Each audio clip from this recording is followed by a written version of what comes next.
Hi guys, it's Christine.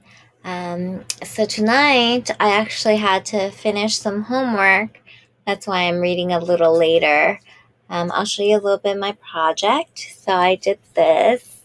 This was one of the things that I did. I took this and I printed and I created this little cute thing. All right. So, yes. So tonight I'm gonna read Tangled. Okay, I'm gonna try to see if I can read it differently.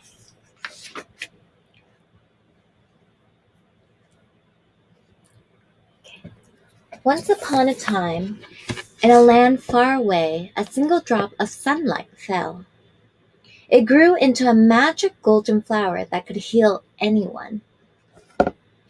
In the kingdom, the queen was going to have a baby, but she was sick. The king sent his men to search for the magic flower to heal her. The king's men found it, and the queen was healed.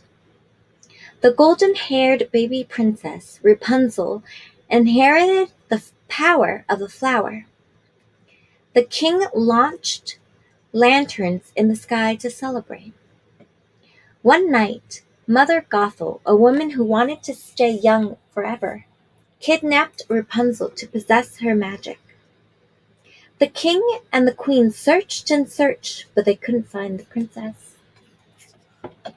Mother Gothel had hidden her in a tower, where she could keep her forever and use her magical hair to stay young.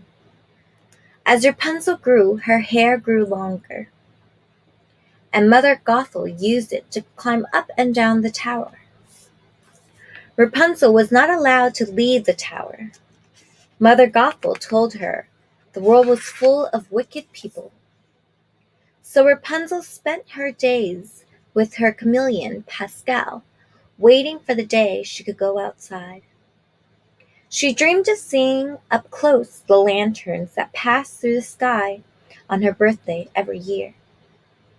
When it was almost Rapunzel's 18th birthday, she blurted out to Mother Gothel, "I want to see the floating lights. I have to know what they are." But Mother Gothel teased her and coldly told her that she could never leave the tower. It's stealing her as a baby. And there she is in the tower. Meanwhile, in the kingdom's castle, Flynn Rider, a great thief, stole the king's crown. He ran away from the guards in the forest and left his partners in crime, the Stabbington brothers, with nothing. After facing many dangers, he stumbled upon Rapunzel's tower. Curious, Flynn jumped higher and higher, but when he entered the tower, Rapunzel knocked him out with a frying pan twice. Rapunzel found the crown Flynn had stolen and hid it away in her tower.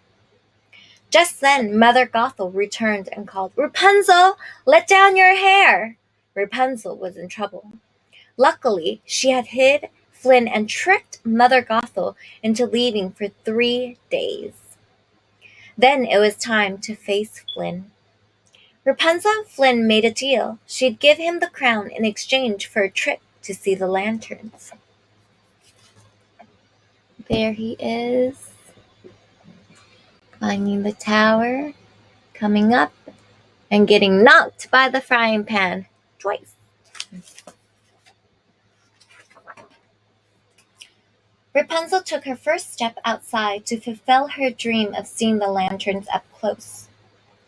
She cried out excitedly, "I can't believe this!" Unfortunately, Mother Gothel soon found out about Rapunzel's escape and plotted to bring her back to the tower. Meanwhile, Rapunzel and Flynn came upon a palace called the Snuggly Duckling and met a band of ruffins.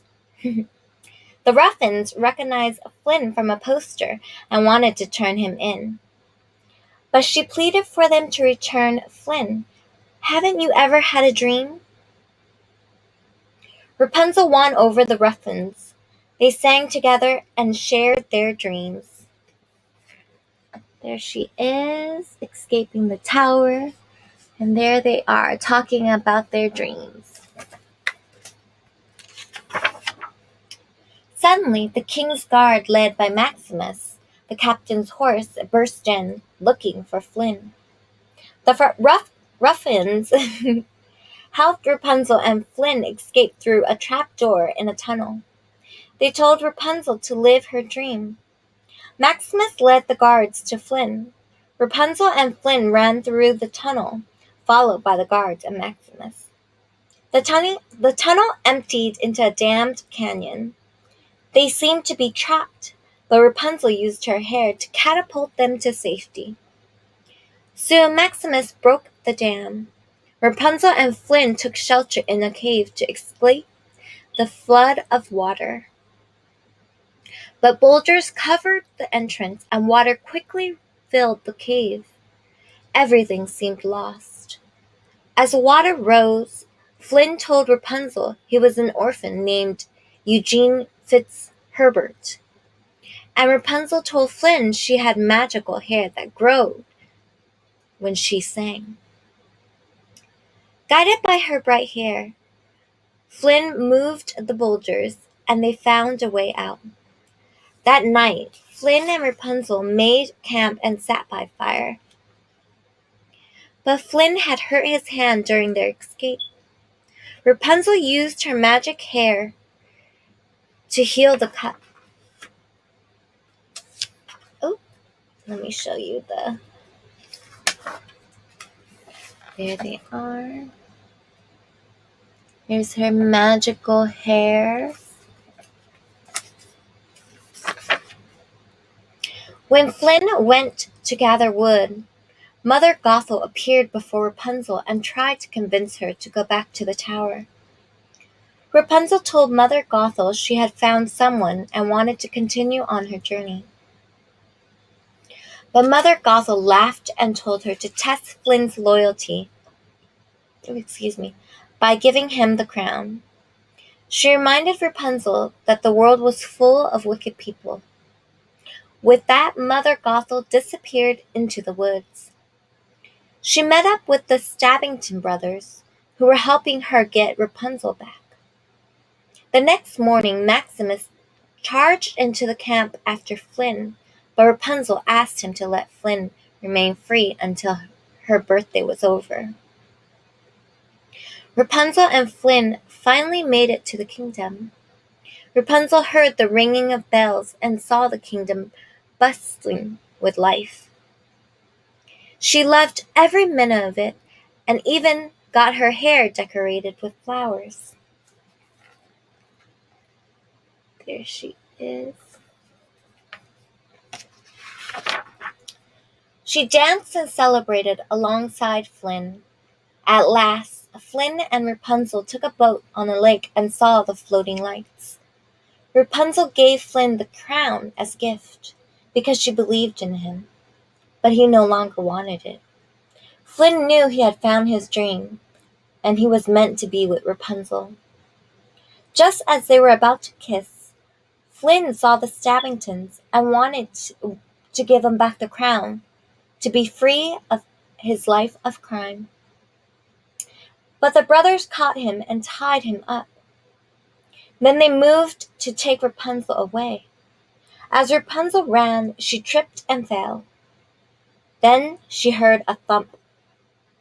Mother Gothel had knocked out the bandit brothers. She convinced Rapunzel that Flynn had betrayed her. Heartbroken, Rapunzel agreed to return with Mother Gothel to the tower.